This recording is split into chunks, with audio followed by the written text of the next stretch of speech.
saya ketahui tentang mata kuliah etika pengembangan masyarakat itu merupakan sebuah program studi yang membahas tentang norma-norma dan nilai-nilai moral yang mengatur perilaku individu dalam konteks kehidupan sosial.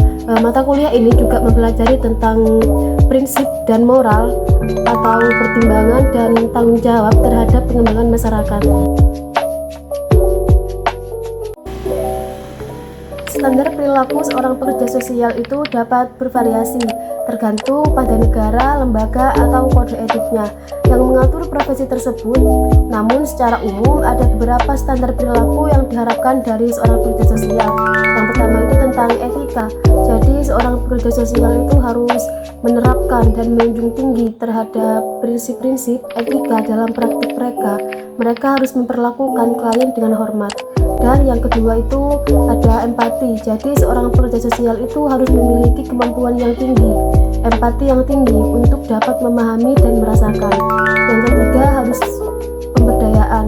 Jadi seorang pekerja sosial itu harus memiliki tanggung jawab yang besar untuk memberdayakan klien mereka. Mereka harus paham dan harus bisa membantu klien mereka untuk mengidentifikasi kekuatan dan sumber daya, serta mendukung mereka dalam mengambil keputusan yang mempengaruhi kehidupan mereka. Selanjutnya yang terakhir, kolaborasi. Jadi seorang pekerja sosial itu harus bisa bekerja sama dan berkolaborasi dengan tim ataupun dengan organisasi lain.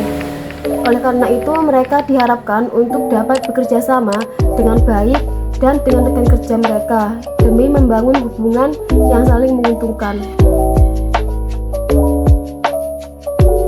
Seorang pekerja sosial itu memiliki beberapa wilayah kerja yang beragam dan bisa melibatkan interaksi dengan individu, keluarga, kelompok maupun dengan komunitas. Jadi seorang pekerja sosial itu bisa bekerja di tingkat masyarakat untuk mengidentifikasi suatu masalah sosial ataupun di tengah anak-anak maupun remaja yang mungkin mengalami penelantaran atau kesehatan mental. Itu merupakan beberapa contoh wilayah kerja seorang pekerja sosial untuk dimiliki oleh seorang pekerja sosial. Jadi seorang pekerja sosial itu bisa bekerja di berbagai tempat, yaitu seperti pemerintah, lembaga non-profit, rumah sakit, ataupun lembaga swasta lainnya. Pengembangan masyarakat dalam bidang dakwah Islam itu memiliki urgensi yang penting dan strategis, seperti meningkatkan pemahaman agama. Dakwah itu bisa membantu masyarakat untuk memahami ajaran agama Islam dengan benar, dan bisa melalui dakwah Islam membantu memperkuat identitas Muslim.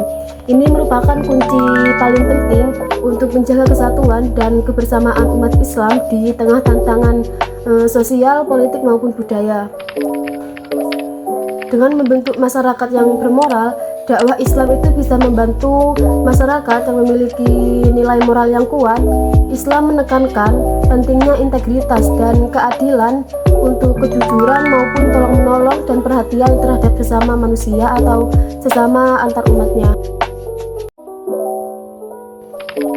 Tugas pokok dari seorang fasilitator itu lebih ke masyarakat untuk mensosialisasikan tentang nilai-nilai ataupun prinsip hidup bermasyarakat seperti visi misi, tujuan ataupun strategi kepada masyarakat agar terjadi perubahan sikap maupun perilaku. Dalam kata lain, fasilitator itu harus bisa membuat pembaruan terhadap masyarakat.